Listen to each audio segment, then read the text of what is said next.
For some time, I've been contemplating the peculiar situation that existed in Egypt at the beginning of the Christian era.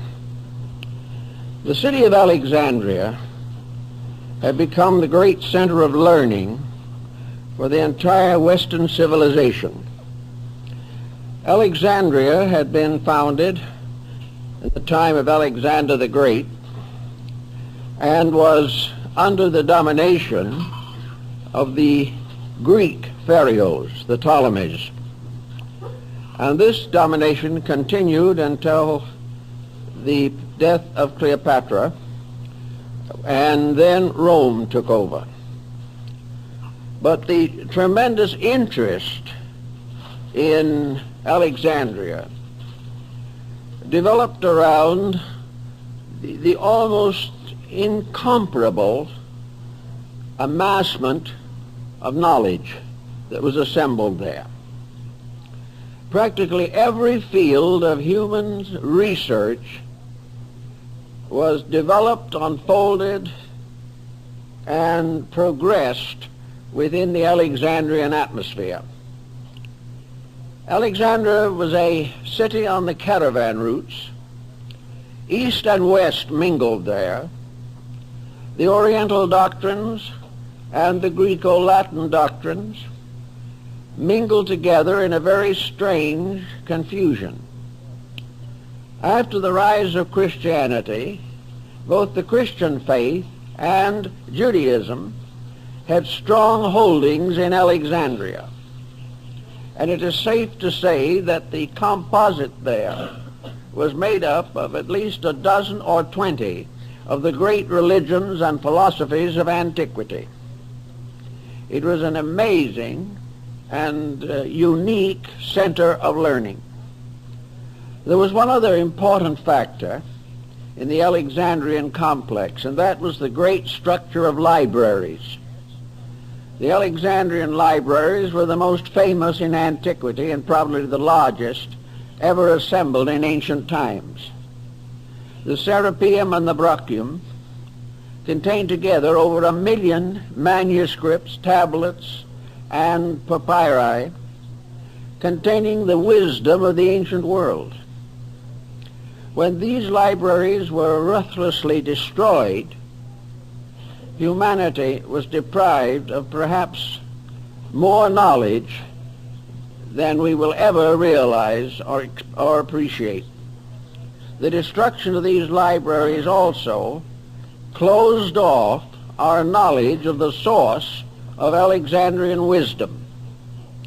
It is quite possible that many ideas, beliefs, and doctrines which we now believe were invented in Alexandria were actually derived from the great research libraries, and therefore had a solid substance, but the substance has vanished and only legends and fables remain.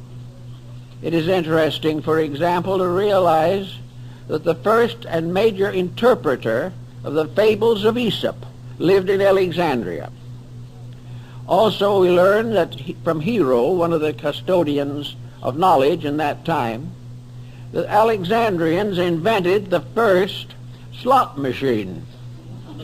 They did not spread out candies, bars, or cigarettes. Believe it or not, by putting a coin in a small slot, you received a sprinkle of holy water. But our modern slot machine is based upon the Alexandrian model.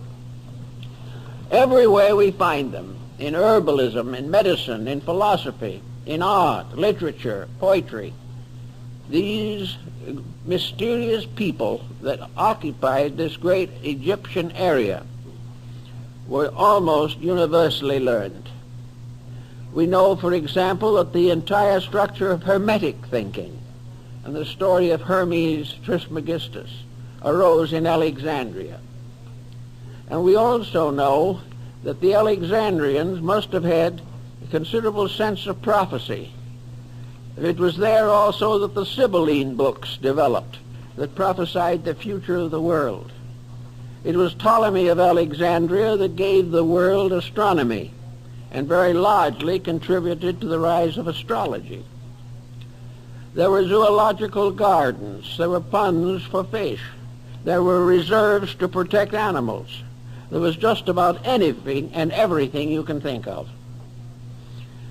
And not far outside of the boundaries of Alexandria stood the great group of pyramids, which have remained to this time the wonders of the world. Very little is actually known about the pyramids. Contemporary records are very scanty. They are mentioned by Herodotus in the 5th century BC. But for the most part, no one has had an interest deep enough to attempt to investigate the circumstances surrounding the building of these great monuments. To this day, we really do not know why they were built, when they were built, and how it has happened that they have continued to intrigue human thinking for so long a period of time. Perhaps the most simple beginning for the search for pyramids is to realize that the pyramid builders represent a period in the development of human society. Pyramids were built in many different places. Probably one of the most interesting groups right here on the Western Hemisphere, the pyramid towers and temples of the Aztec and Maya culture. A few years ago, enormous pyramids were discovered in central China.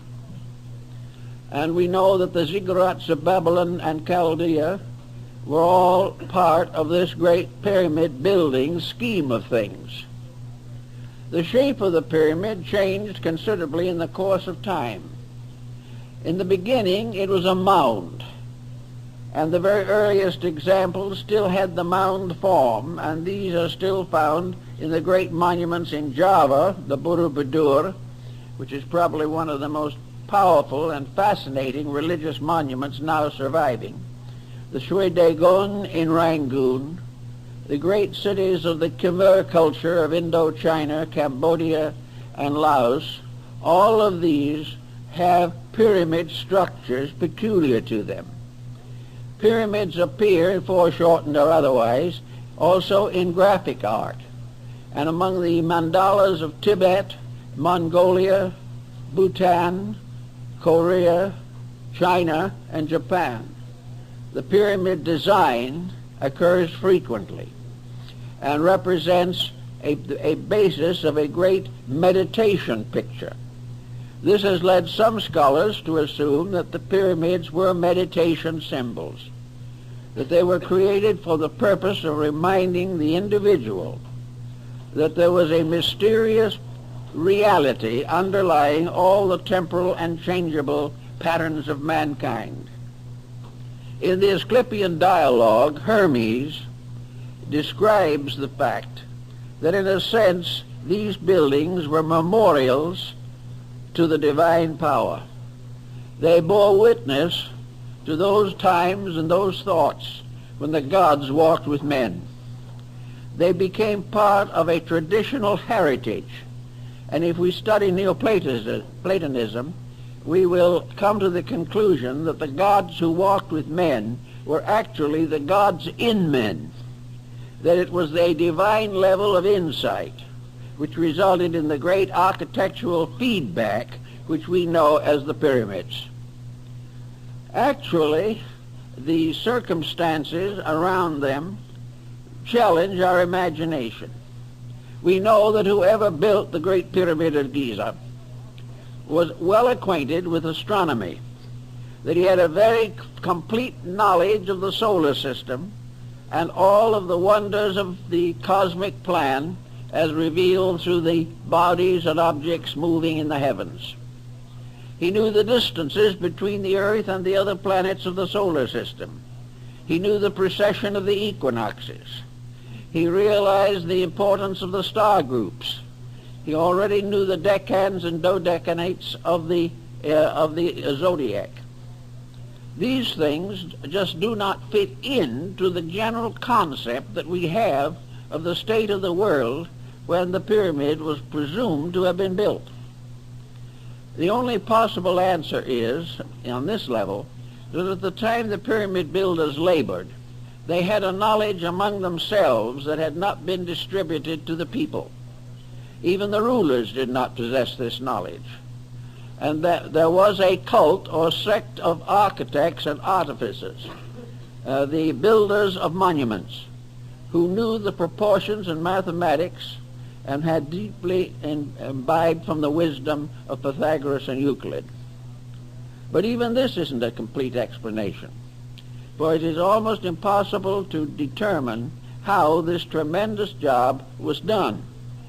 The idea that we have is far too trite. They thought that perhaps they were simply built as a result of slave labor in Egypt will not hold water. It is simply not sufficient. The amount of work that is involved in those monuments simply transcends imagination. Also, they require a skill and a group of instrumental aids, which we do not believe that antiquity possessed. So a great many persons long ago in Alexandria, and more recently right here now, have fallen back upon this supernatural hypothesis. When we can't imagine how a thing was done, we begin to believe that it must have been done by magic or some supernatural power or force.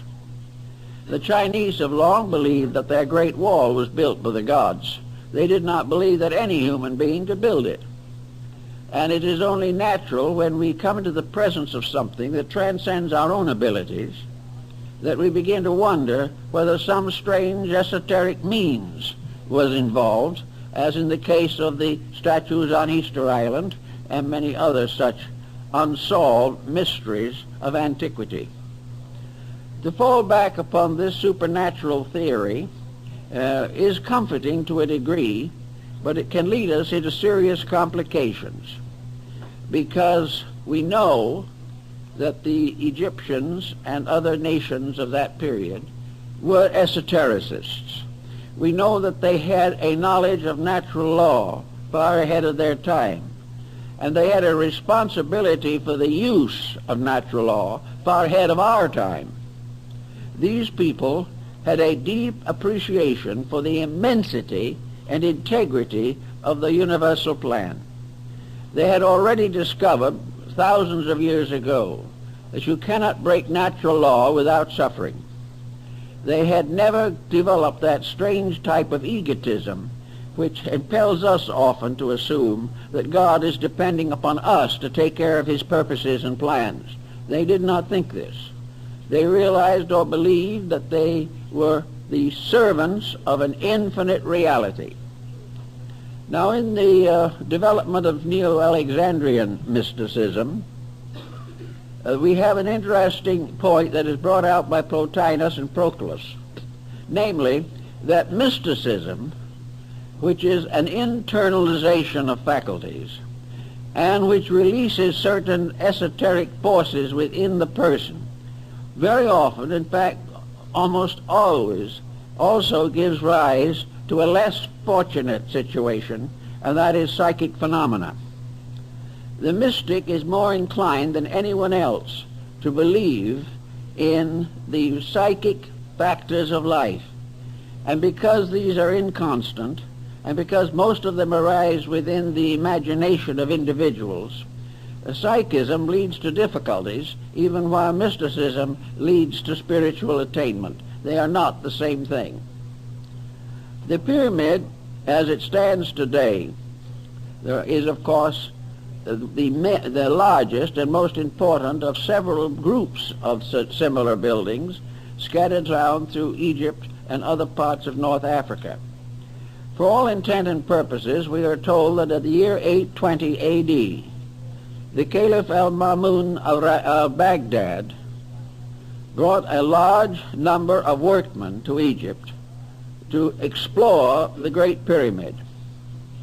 The reason he did this was because there was a legend to the effect that the pyramid had been built by mysterious giants called the 𝗧𝗿𝗍𝗍, and that they had buried within the pyramid a great treasure and had guarded it with demons and monsters and all kinds of supernatural forces. Al-Ma'mun wanted to study this for himself, and he also was very anxious to get hold of that treasure, which was presumably somewhere within the pyramid. In order to gain his end, this son of the faithful brought with him workmen from Baghdad. These workmen were good Muslims and were also honest and faithful servants of the Caliph. But likewise, they had been induced to hope that were the treasure found, they would benefit also. In fact, they had been assured that such would be the case. And one day, in the early 9th century, the Caliph Al-Ma'mun stood at the face and base of the Great Pyramid. It was one shining surface. All of the capping stones were in place. There was no mark or opening anywhere on any of the four sides. It was so perfectly covered that it reflected the sun like a mirror on all of the sides of the southeast and west, glistened and gleamed with the light of the sun, and only the north side was silent and dark. Ma'mun was completely overwhelmed by this structure, over 400 feet in height. A shining pyramid-shaped body rising from a square base with four equilateral triangular sides. He just stood and looked at it. But the important thing for us, I think, to remember is that at that time all of the surfacing stones were in place. The pyramid did not consist of a series of steps of blocks. Everything was smooth. Each level had been cased and surfaced with properly cut stones, so perfectly trued that it was not possible to insert a knife blade in the space between them. It is also believed that much of this work was done without any cement, because the fittings of the stones were so perfect. Sometime between about the 9th century and now, all these casing stones have disappeared except 6. There are 6 stones left to remind us of what was originally the entire facing of the building. These stones are huge, weigh hundreds, maybe thousands of pounds, and they are still in place, but that's all there is of them. All the rest have gone. Now we are told that they probably were used to build various structures in the city of Cairo, that they were used to create palaces and mosques for the Muslims, and that little by little the Great Pyramid was turned into a quarry to be the source of base materials for building purposes. This answers one question, however, that we have to consider. There are some marks on the sides of the pyramid, considerable distance from the ground, which have been believed to mark water erosion, and the idea that the pyramid was at some time or other submerged, up at least 2/3 of the way. If Ma'mun's statements can be believed, this is not possible.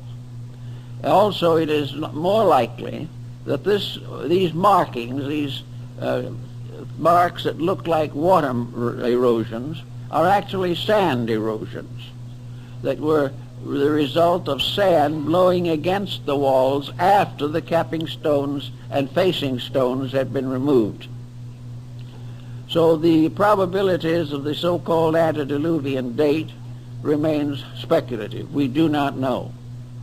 One thing is probably inevitable, that whoever built the pyramid had a very great knowledge, and presumably was wiser than most of the peoples in the world today. We know, when I was in Egypt, I talked to a French architect who was standing alongside me at the foot of the Great Pyramid. And he said, if this building had not survived, if the modern world had had nothing in the form of knowledge except reports about it, and the building had not continued to exist, there isn't a soul on earth who would believe that it had ever been built. And this is more or less the situation. The only reason we have to accept it is because it's there. And the more we study it, the less we know about it. Now, the modern researchers have found in the pressure spaces above the king's chamber some markings which are assumed to be part of the inscription of the 𝗧𝗶𝗁𝗶𝗴𝗲𝗃, that this cartouche of Cheops. But when you see the cartouche photographed, it's hard to get to look at the actual one. The condition is so dim and so faint that there may be very grave doubt as to whether Cheops had anything to do with it at all. In the first place, a proud pharaoh, wishing to mark a building as a proof of his own skills, would not have placed those inscriptions in a position where they could never be read, never could be seen, and in the process of completing the building were most of them mutilated or completely obliterated. Therefore, it is not at all likely that the proud pharaoh put something in those chambers that could not be found for thousands of years, and then only by accident. Most of the Egyptian monuments are clearly marked with the cartouches of their originators. Some of them also have taken off an earlier cartouche and put their own in its place, the cartouche being an oval lozenger containing the name of the pharaoh. So the Cheops theory is pretty weak, although it is still clung to for lack of a better one. And I think the real thing we have to go into in studying this is to find out, if we can, what the actual meaning of the building is, why it was put where it is, why other buildings and the Sphinx are in the same and particular relationship to each other. Some of the more thoughtful progressives have come to the possible conclusion that the Great Pyramid was part of a great calendar system, that by means of it, it was possible to calculate most of the important phenomena of astronomy. The ancients did not have telescopes as we know them, but they did have ways of calculating mathematically the various positions of planets and the precession of the equinoxes. And it's been suggested that the Great Pyramid and its immediate surrounding structures was a tremendous calendar structure, perhaps the oldest known to man. This is not unreasonable if we think about it. We know that one of the pyramids in Yucatan, in Chichen Itza, was an observatory, the parts of which still remain and we know that it was an observatory. There are also other indications. The great ziggurats of Babylonia and Chaldea were towers for stargazing. They were where the ancient Chaldeans studied the heavens year after year, century after century, and according to Budge of the British Museum, many of these studies and calculations were carried on for 10 or 20,000 years. One thing that comes to mind then in connection with this whole situation is that we may have to revise our understanding of what antiquity was like. Perhaps we cannot assume that we have gradually arisen from a completely barbarian state, and that in a few thousand years behind our present culture there was nothing but a colossal ignorance.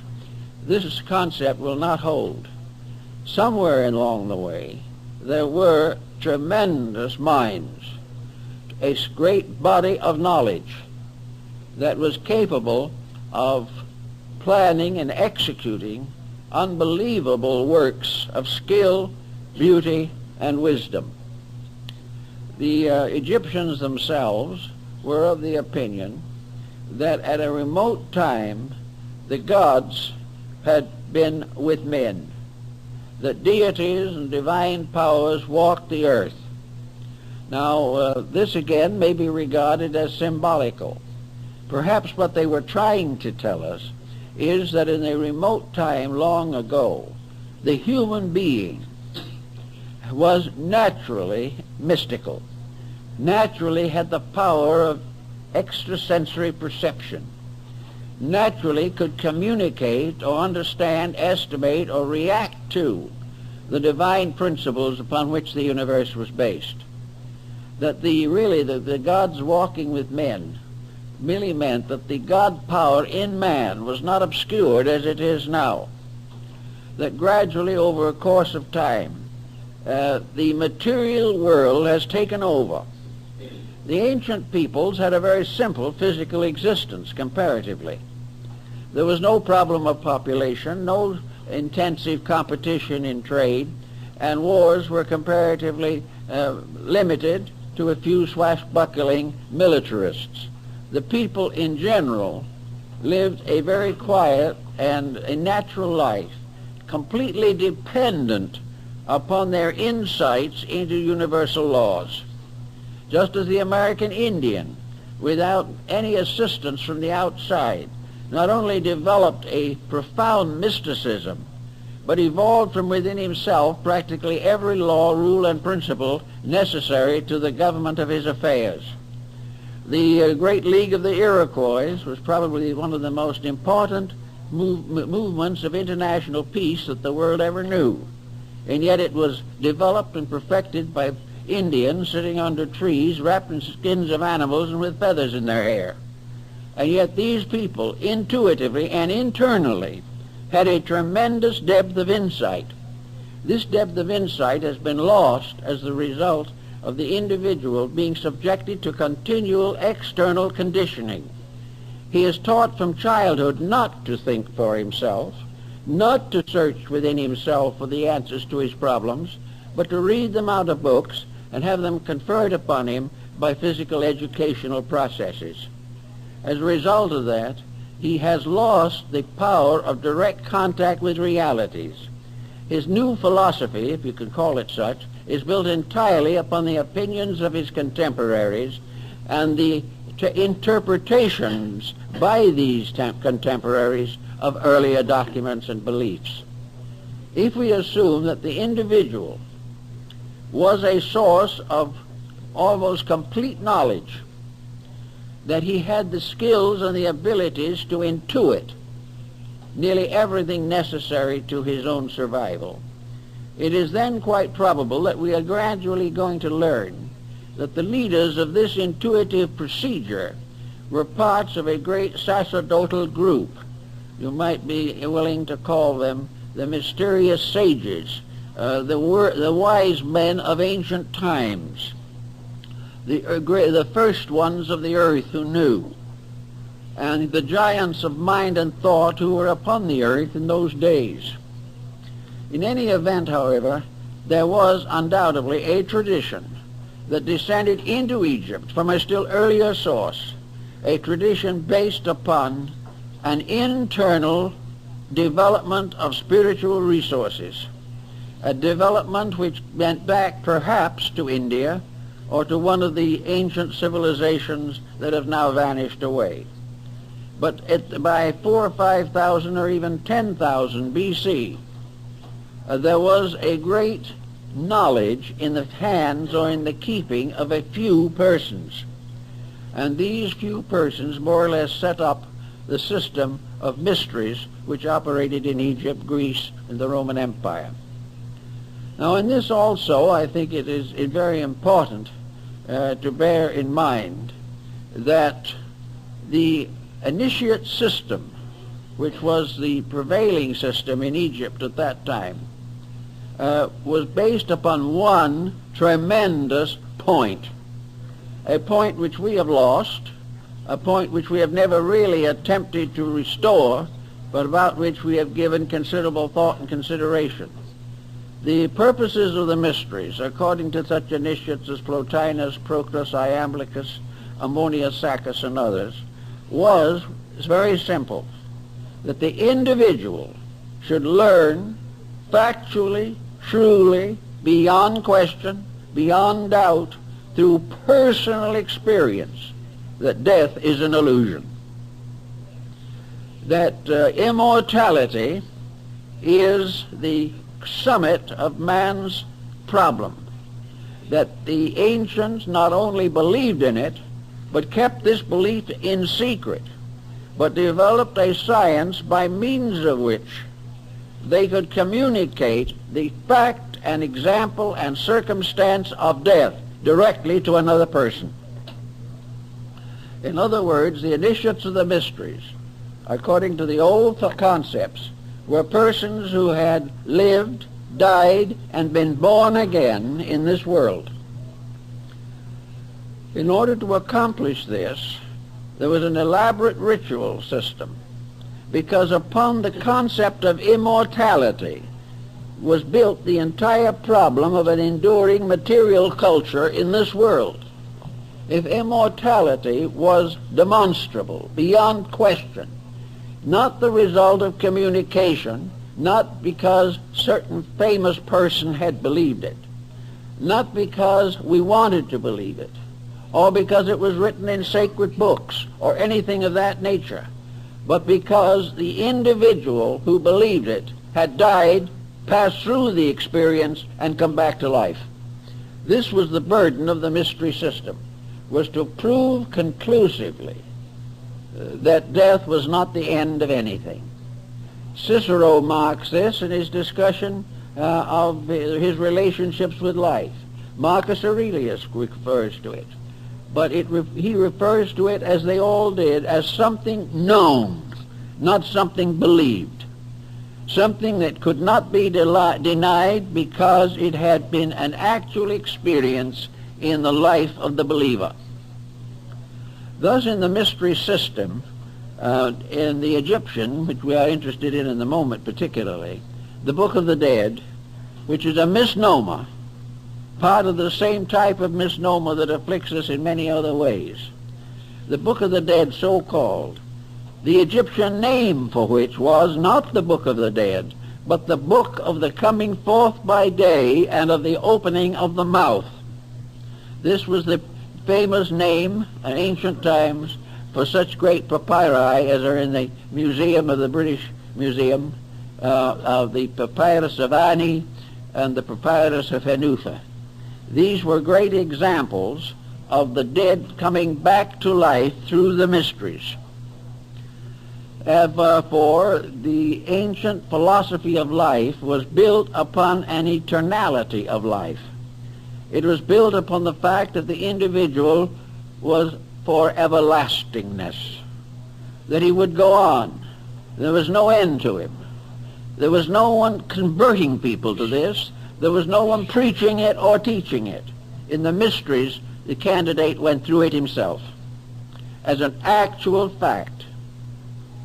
And as Apuleius tells us in the Metamorphosis, the initiate in the temple tread upon the threshold of Persephone, that is the underworld, and beheld the spirits. He went into the realm of death and returned again. Eugene O'Neill's play, Lazarus Laughed, is built upon this theme and is derived very largely from the ancient teachings. In the play, Lazarus, as had been raised from the dead by Christ, lived on for a time and was finally persecuted in Rome by the Emperor Caligula. And finally Caligula threatened Lazarus with death, and Lazarus laughed at him. The man who had died laughed at the man who thought he could kill anything. And this was the burden of the mystery, that the individual who knew, not because he could believe or have faith, but because through the rites, ceremonies, and esoteric practices of the temple, he lived through it and came through alive, and came out of darkness into light, knew as a certainty beyond question that there was no death. Now, we don't realize perhaps how important this point would be in the modeling of civilization. We do not realize how oppressive the concept of death is, and how the punishments of the dead in the theological systems, how they may torture or terrify the person. The main point was to establish the reality of survival and its associate belief, the consciousness or concept of rebirth. Rebirth was simply immortality, spaced out. It was a part of the everlasting, ever-livingness of everything that exists. The ancients, therefore, had very little fear of death, and something of the form of a mystical experience of this probably influenced the Christian martyrs in the Circus Maximus in Rome, when they died for their faith. There was something about it all that transformed a life of fear into a life of certainty. It also removed the dynamic importance of material existence and represented it in this world as merely the antechamber to eternity itself. Now Hermes and several of the others, and people of the Alexandrian period, like to consider the Great Pyramid as the tomb of Hermes. It is so referred to by the Neoplatonic Alexandrian mystics, who had quite a good insight into this particular problem. It was not a tomb for a dead pharaoh. It was a symbol of the gateway to the other world and the way to return to it again. This initiation rite was undoubtedly sustained by the use of esoteric skills and powers that we know very little about at the present time.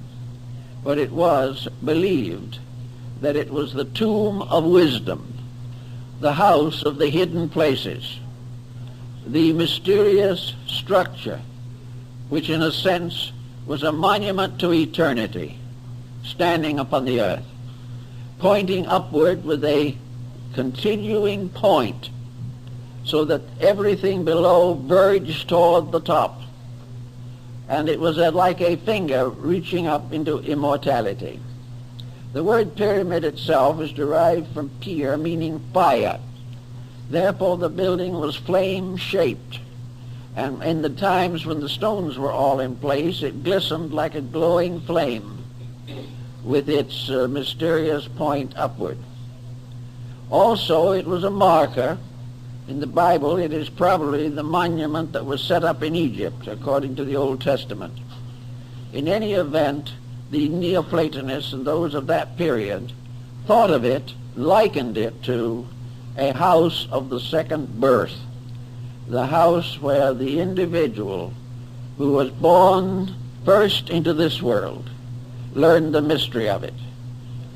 And I believe it was Porphyry, may have been Plotinus, who said on one occasion that in human life, birth physically was the human being coming out of the womb into a body, and that this body itself became the womb of the second birth. For the individual retaining enlightenment transcended the limitation of body, and those who did not achieve this were born out of body into an unembodied state at the end of life, so that this pattern was regarded as part of the mystery ritual. Another interesting example of this particular type of thought is to be found in judo in Japan. Judo and many other of the self-defensive arts of the Orient are concerned with a peculiar kind of courage, a courage which must be completely free from anxiety and fear. If the fear exists, the individual is weakened by the rise of a terror within himself, and therefore usually comes to disaster in his own day and in his own way. So in judo, before the artist achieves the highest grades of the art, he must be killed. His teacher kills him. His teacher performs certain structural pressures upon the body that stop the heart. And the heart is allowed to be stopped for a certain number of seconds, or early 1 or 2 minutes. Then the master resuscitates the disciple by pressure upon other parts of the body, according to the higher grades of judo. And in this case, the person who has been killed lives again, remembers and knows what happened to him, and realizes that his fear of death was ungrounded, that the fear of transition, which might make him a coward in this world, was simply an illusion of his own mind, that actually transition was just as normal, natural, and reasonable as any other aspect of life, and that there was no interruption. The individual never ceased to be an immortal being, whether in body or out of it. Now the Egyptians apparently built on this very, very strongly. So did the Hindus. They felt or realized the tremendous significance of this realization that there was no termination, that there was no end, that the labors of a life were never lost, and that the achievements of a life were forever necessary, that the individual who had an idea that his virtues might go to oblivion with him was wrong, and the one who believed that his vices would go to oblivion with him, he also is wrong. There is an interruption of place, but not of state. There is an interruption in the sequence of relationships between the individual and the material body, but no interruption in the continuity of the life within that body. Thus, materialism, which has become more or less prevalent in our time, can be held responsible for a very large amount of the unfortunate pressure that bothers us today. Materialism sustains crime, helps to build a constant fear, makes the individual highly materialistic because he knows no other outlet, helps to build a constant fear, makes the individual highly materialistic because he knows no other outlet, and little by little the world comes to be afraid of life, afraid of the existence of which, in which it passes its days here in the world. Asclepius and Hermes in the dialogue pointed out that the time would come when Egypt, which of course was a symbol of the whole world, would forget its gods, that it would deteriorate, that it would depart from heaven, that it would build false images, false goals, and false purposes to justify its own errors, that it would go into a state of conflict with all other things, that it would waste the values of the earth.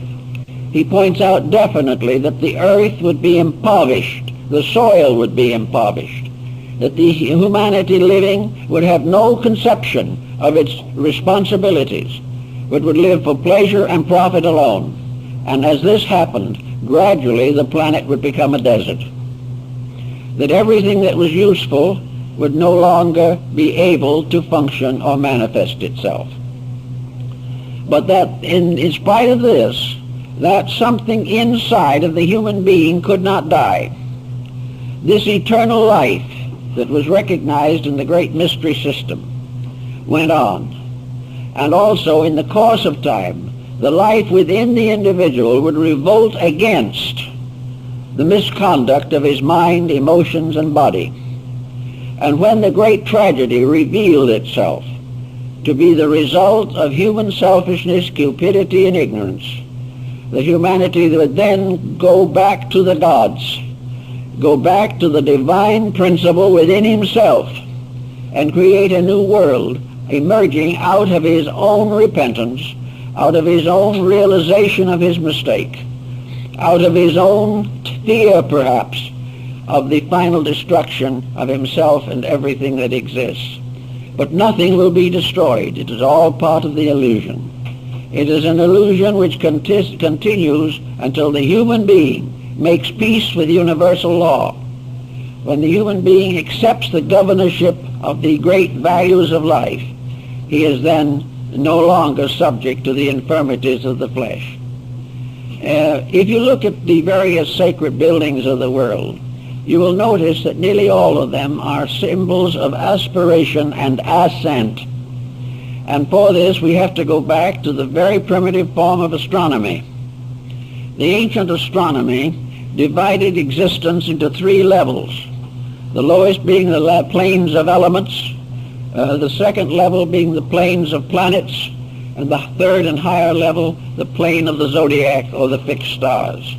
The universe had three great steps ascending, and the life of man consisted first of a descent, as in the story of the death of Tammuz in Babylonia, and finally out of the grave of materiality, a resurrection, a regeneration, and ascent up a ladder, Jacob's ladder, or the ladder of Muhammad, to ascend, as in the vision of St. John on Patmos, to the heavenly world that lay above the zodiac. This concept was a sort of skeleton upon which all of the philosophies of ancient times were built.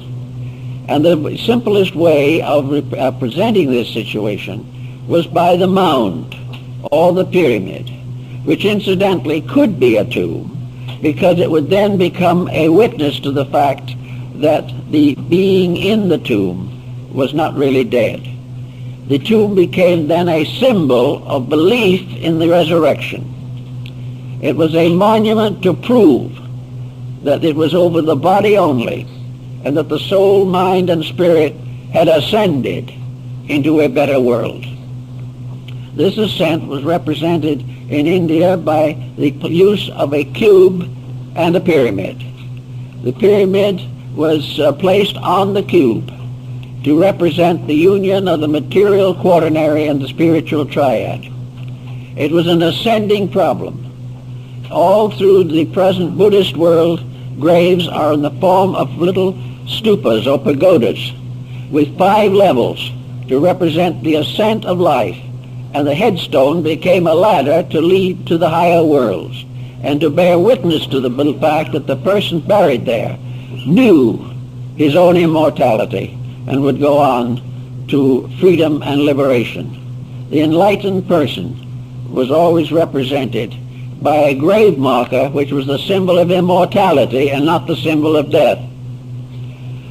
In Cambodia and in many buildings, this particular concept was created by means of a cube and a sphere. And spheres were also placed in the Great Pyramid and have been found there. Small articles to represent levels or planes, to level truly the levels of stones. A small sphere was placed upon them. If it did not roll off, the stones were true. This sphere became a dome rising from a quaternary. And this dome itself became the symbol, as far as we are concerned, of the invisible causal nature which surmounts and overwhelms and dominates the material body. Therefore, a building with a dome is a symbol of the recognition of the power of the divine over the natural life of the individual. The body below was a cube, square, or a building of cubical structure. The dome was the symbol of the overshadowing of divinity. The overshadowing, the recognition that heaven moves like a great dome forever over the surface of the earth. The earth was the cube, the dome was the heaven moving above it. And the dome gradually became the minaret, it became the steeple of the church, it became the dome of the Capitol building in Washington, the dome of the Vatican, and mysterious domes on the Muslim mosques, and the mysterious pyramid forms that we find in some Protestant churches, as in the case of the Westminster Abbey, which has the pyramid over the central entrance.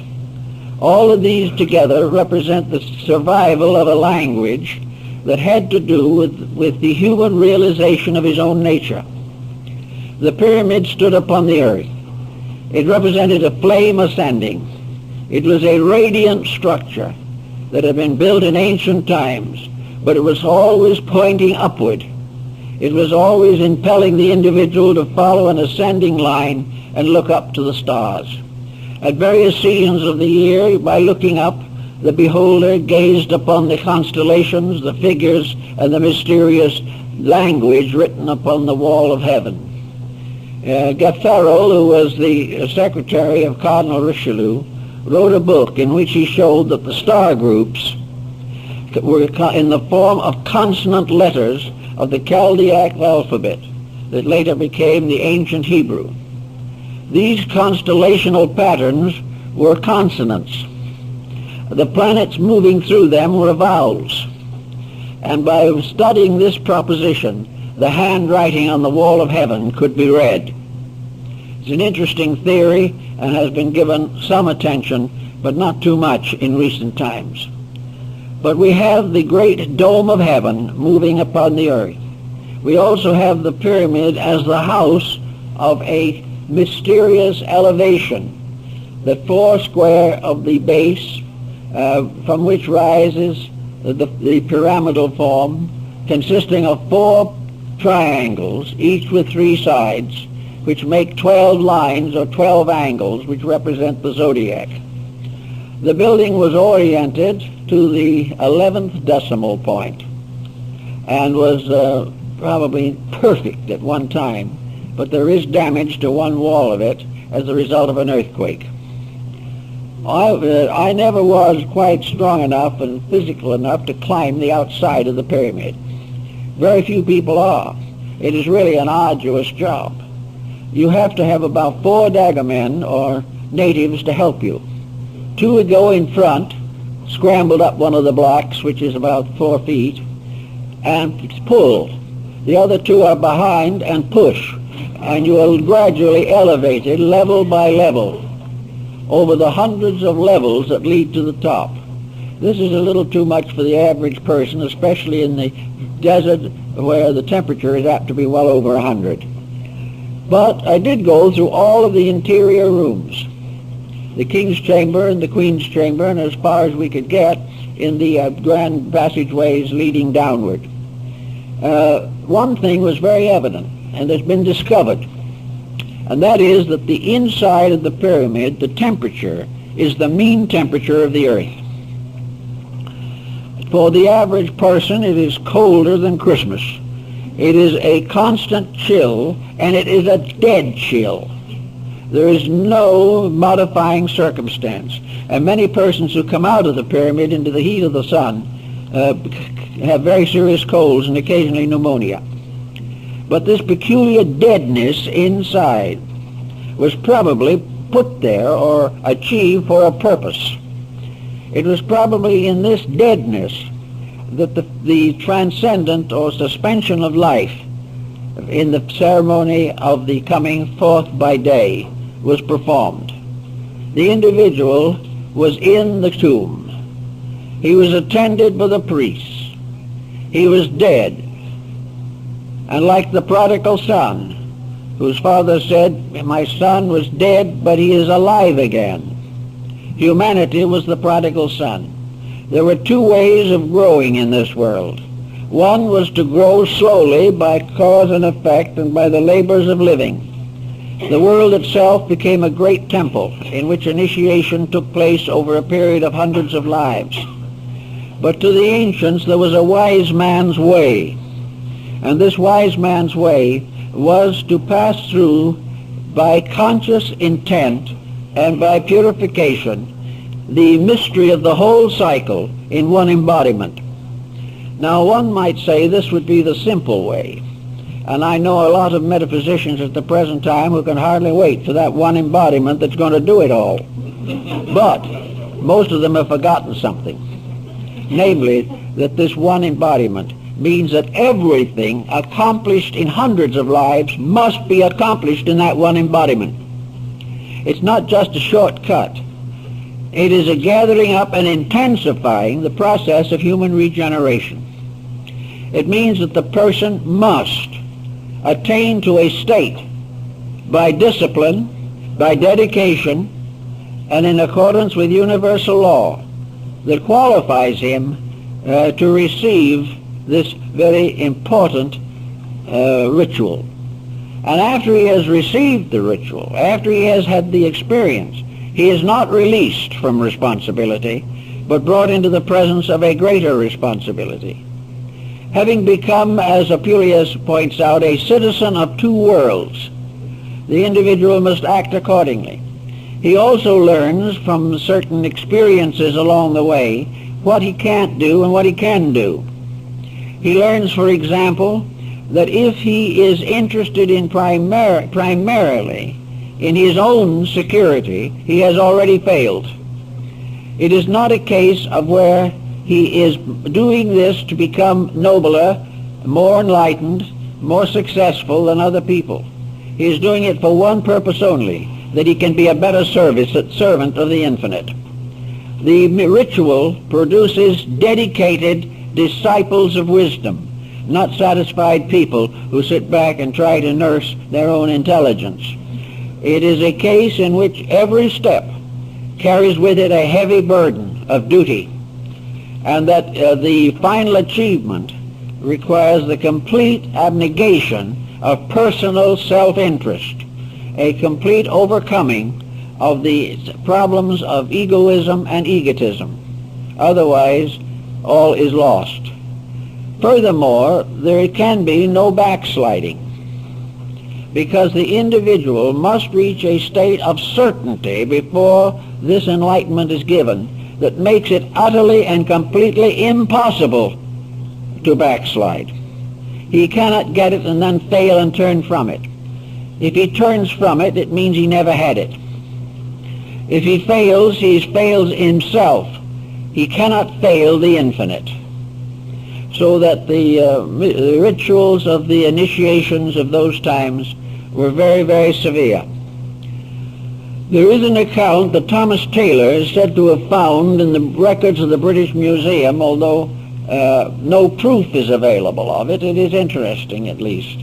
Namely, that Plato was initiated in the Great Pyramid. And it was there that he received his own final enlightenment. But this presents another problem. If he was initiated in the Great Pyramid in the 4th century B.C., how did he get in? All those capstones were in place. Everything was closed. The answer would appear to be that there must be other entrances. There must be some other way of getting into the building.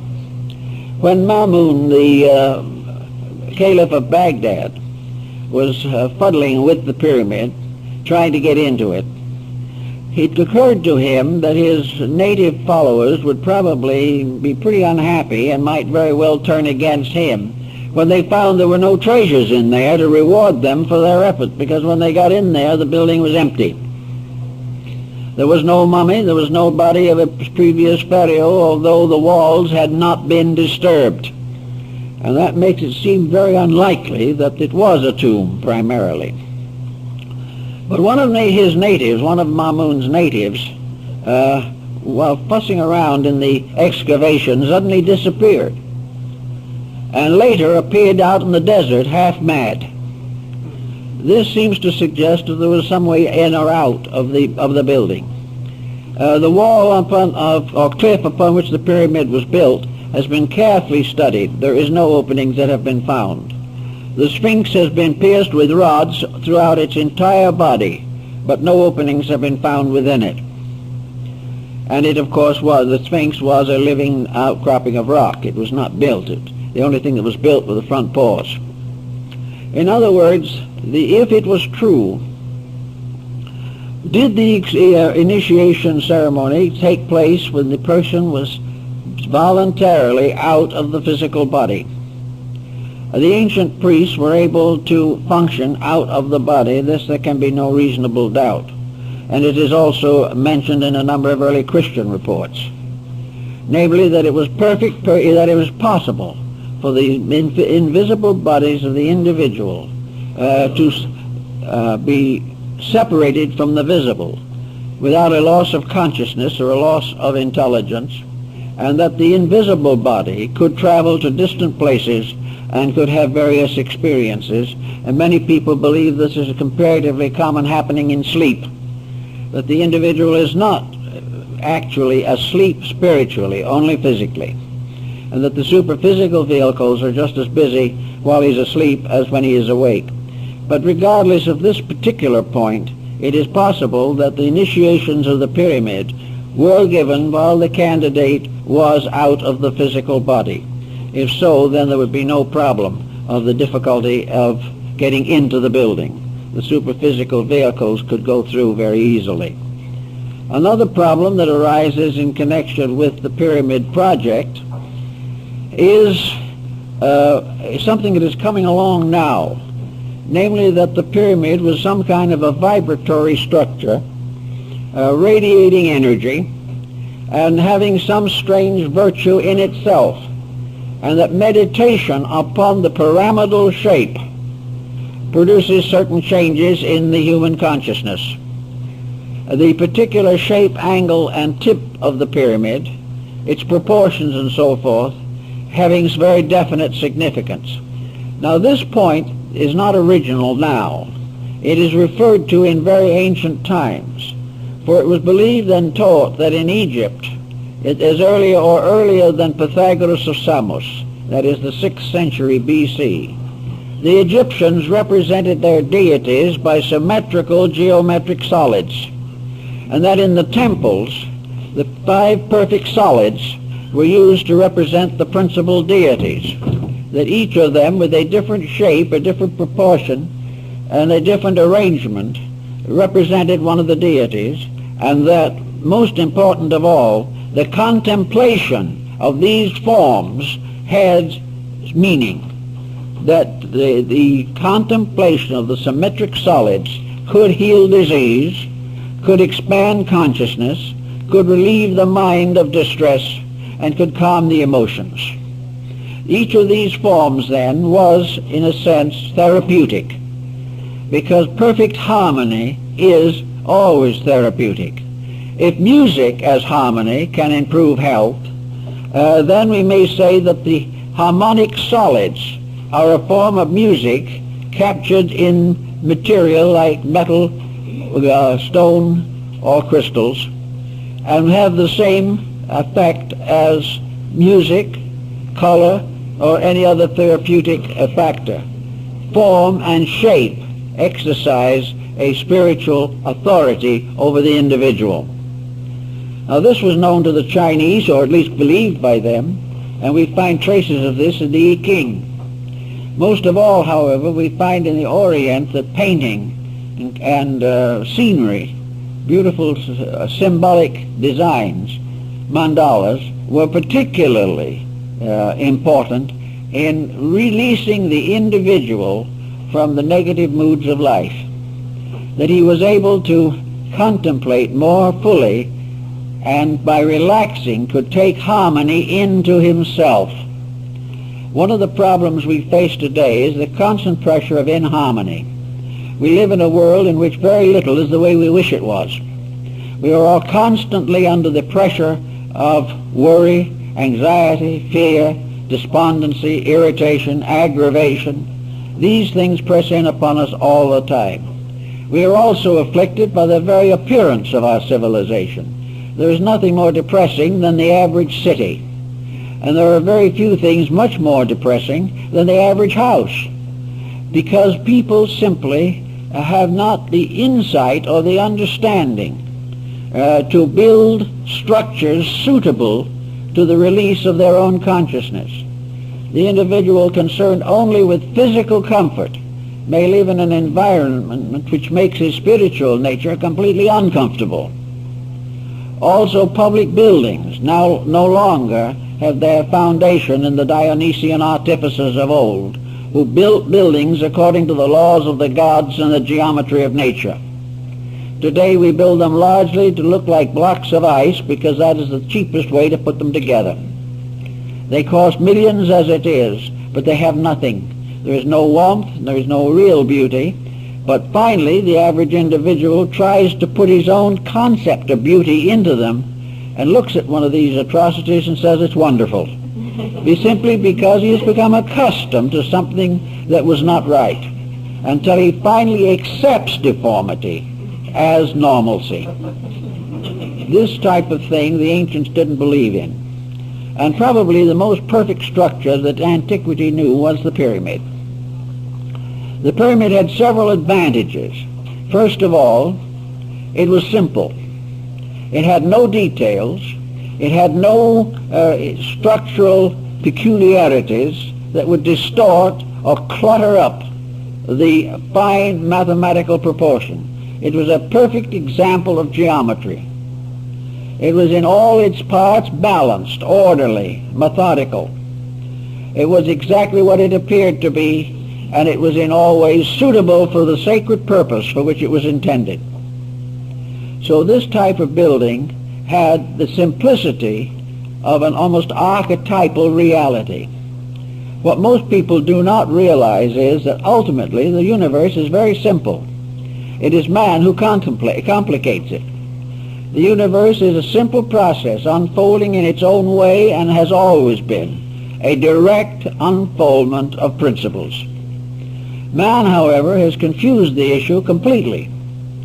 He has distorted and rearranged things for his own pleasures with no consideration for their essential natures or the principles for which they were intended. Recently, in Java, on Indonesia, a restoration process has been used on the Great Pyramid at Jakarta, known now as the Borobudur.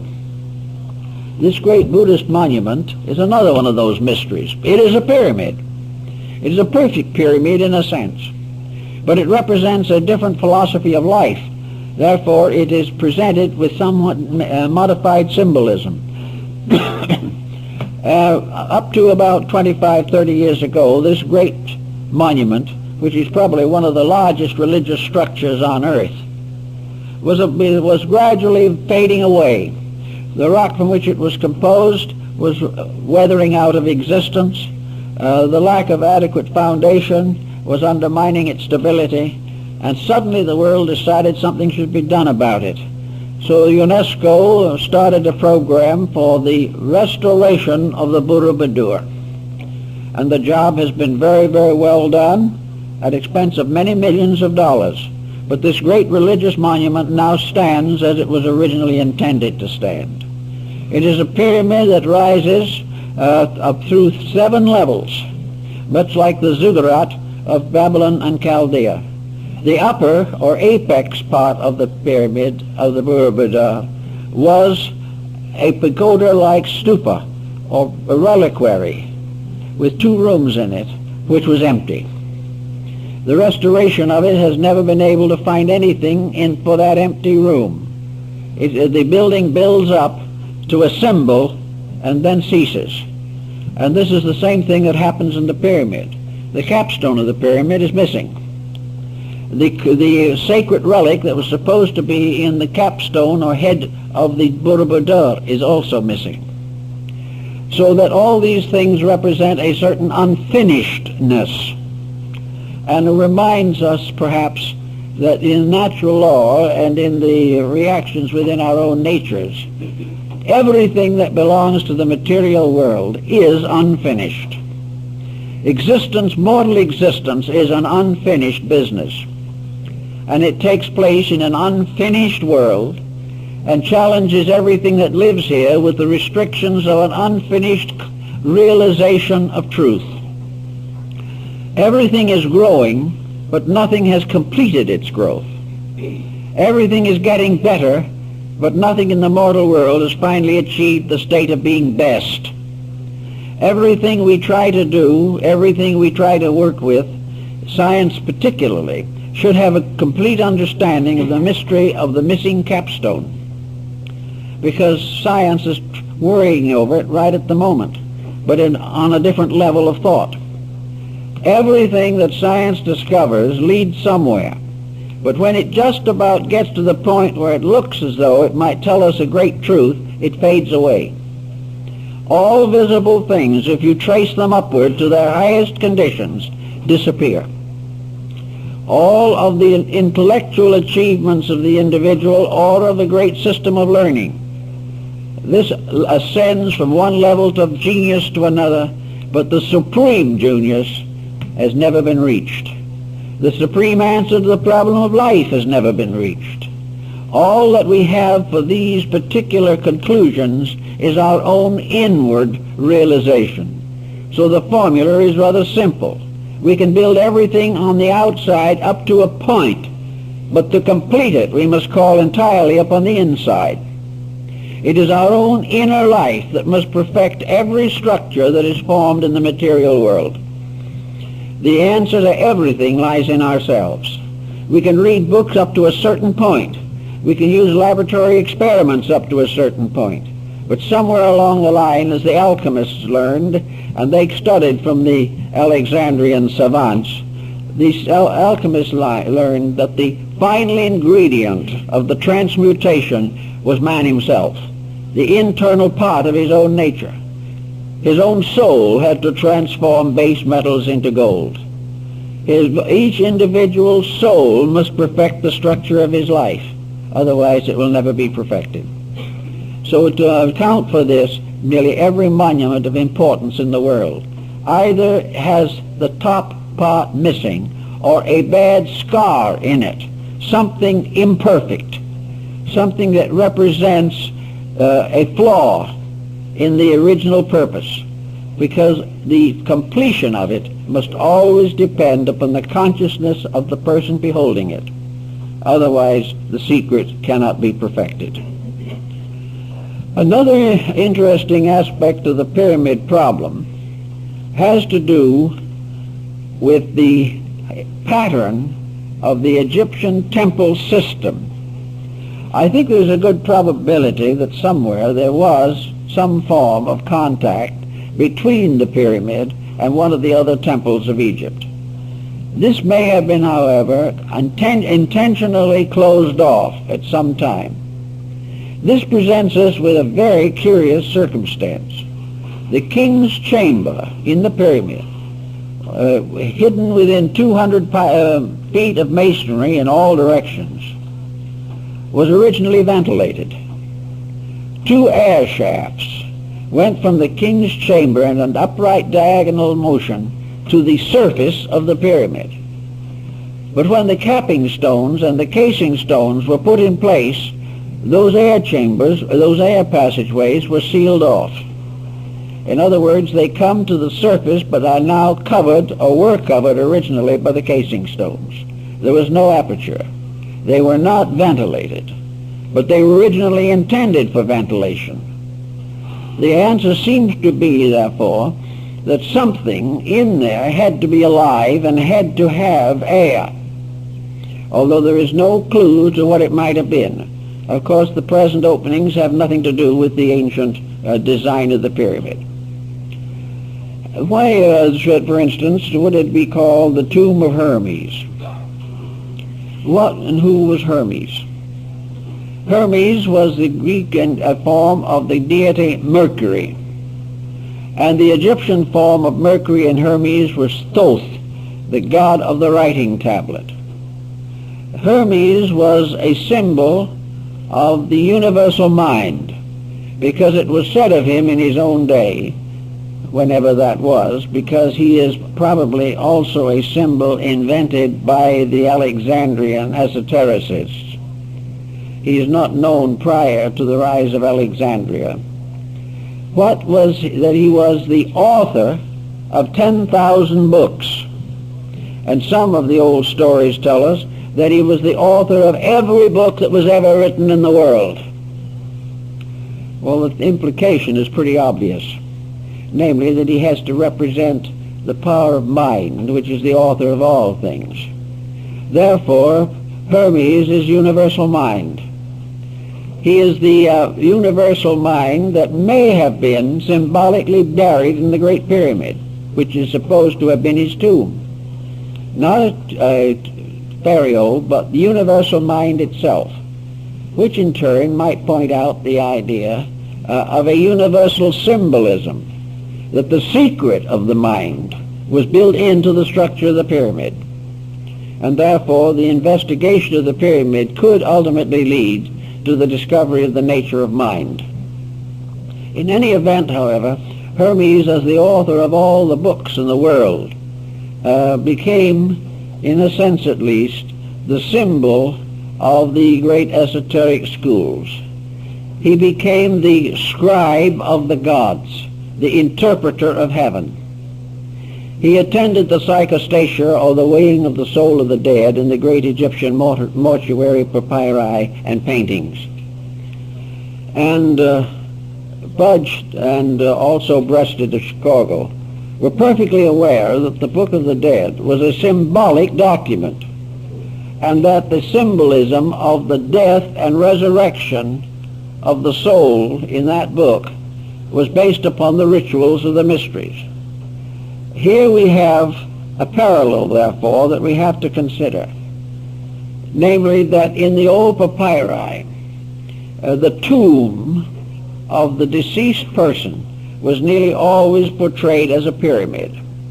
It was a pyramid upon a square base, and the opening of the base was in the bottom, not on the pyramid top, it in the square base. Therefore, the implication could be that there was an opening in the pyramid below the level of its foundation. But in any event, this ritual was the story of the soul's journey into the afterlife, and was a very complicated story in the Egyptian mythology. But it all was condensed into a fraction of its original length in a ritual performed by the Egyptian priests.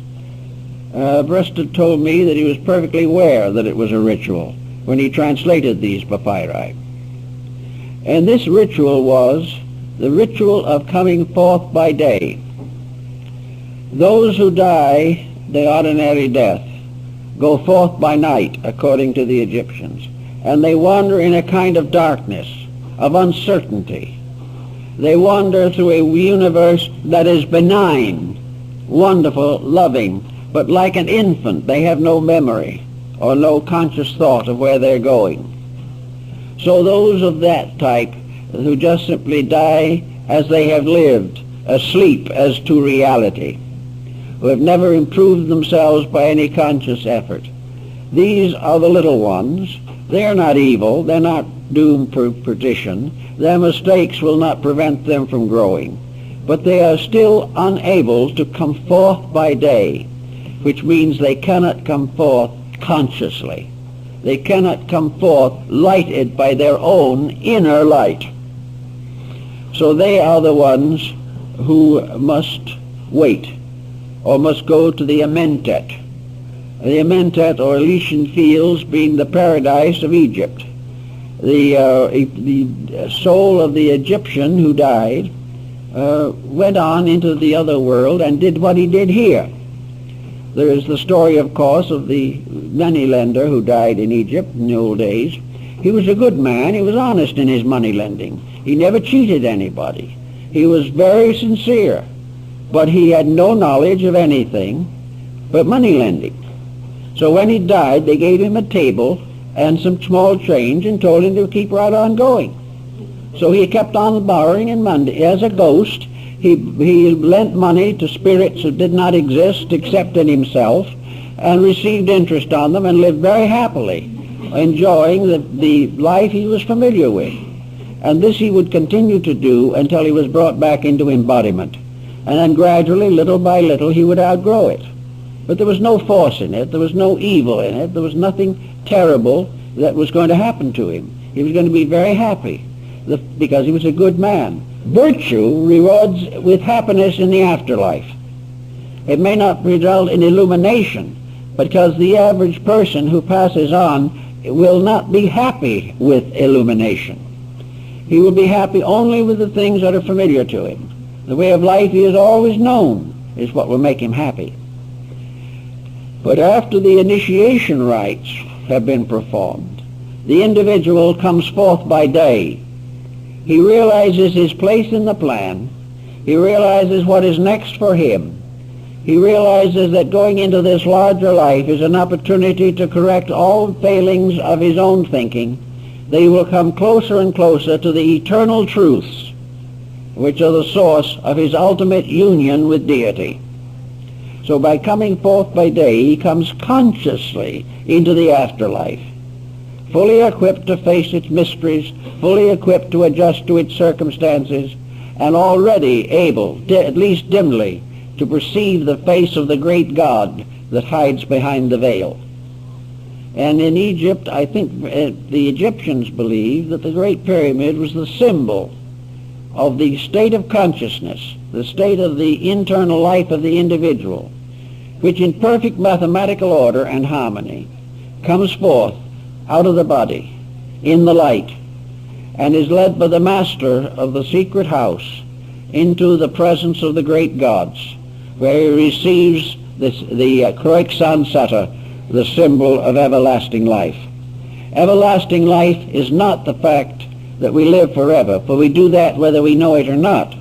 But everlasting life is to know it, to realize it, to understand it, not to doubt or to fear. We have a life, as the Egyptians said, unto everlastingness. But only those who have retained a certain inward light know for certain that which others hope.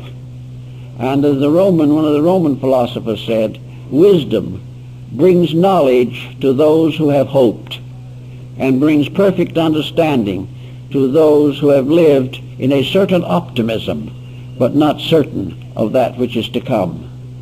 But the mysteries may put the whole universe in order.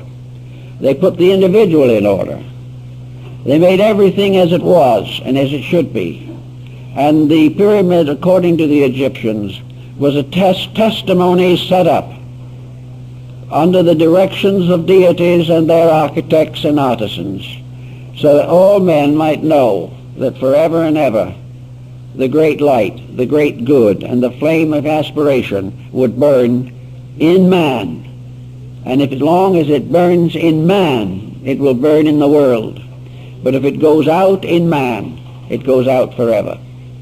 So the wisdom of the ancients was to continually introduce and initiate the worthy into the real purpose of the plan, to help them to understand the great dignity of life, the great value and virtue of obedience to law, and that forever the pact between heaven and earth was sealed by the symbolism of the pyramid.